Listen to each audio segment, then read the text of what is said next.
It happened at dawn on Monday the 9th of April.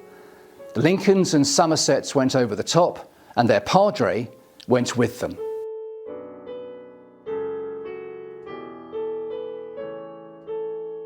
Our target? To capture Orange Hill. We went through a sequence of drains and sewers to avoid observation by the enemy.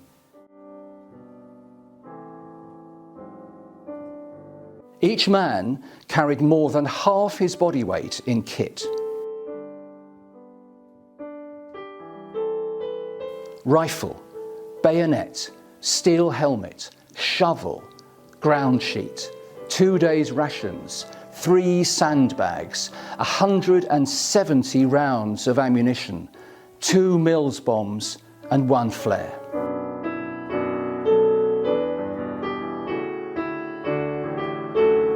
So much weight it was agreed to dispense with greatcoats, and when those greatcoats were discarded, the snow set in. 3 lines of German trenches ahead of us. 12th Division went through and captured those by noon. By the end of the day, 37th Division had captured Orange Hill. 3 days fighting followed, heavy casualties. My ambulance training soon kicked in. I was ferrying men back from the line. Some recognised me. I think it gave them some comfort, some familiarity. I prayed with some of them. I prayed for all of them, each and every one of them, along with those who didn't make it back.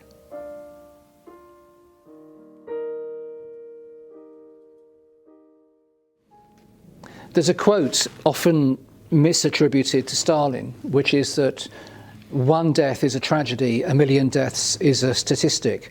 And I don't think I fully understood the meaning of that until I researched Hardy.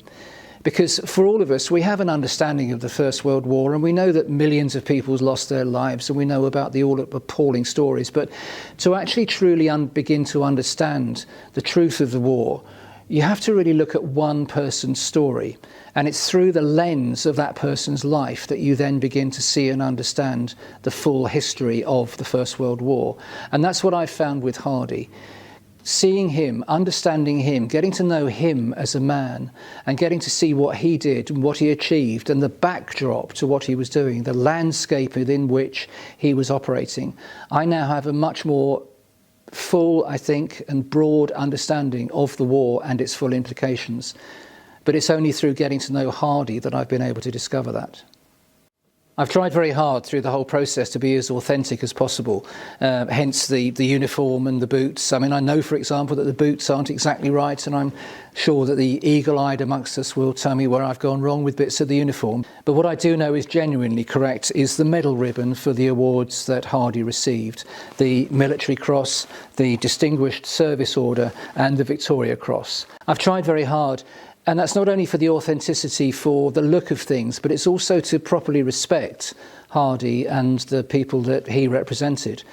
So I found the uniform, and I started looking for other bits and pieces. And one of my favourites is this Brodie helmet, which I found on eBay. Someone in the First World War wore this in a trench. And it's extraordinary to think that somebody actually stood in a trench in the First World War wearing this helmet, and I only hope it saved their lives. Not only is there very little of Hardy in his own words, there are also very few images of him. There's one famous photograph of him, but I did suddenly in my research, and purely by chance, come across a little piece of film of Hardy receiving his VC from the King in France. He couldn't quite understand why he was one of only 3 chaplains to receive the VC during the First World War.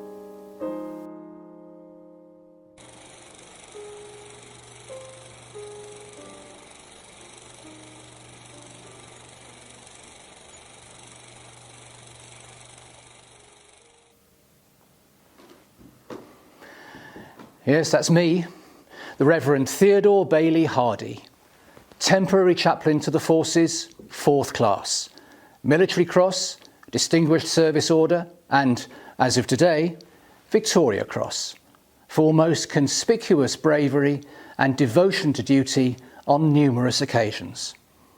I told them they had the wrong man, but they insisted. They wouldn't listen. And there's my daughter, Elizabeth.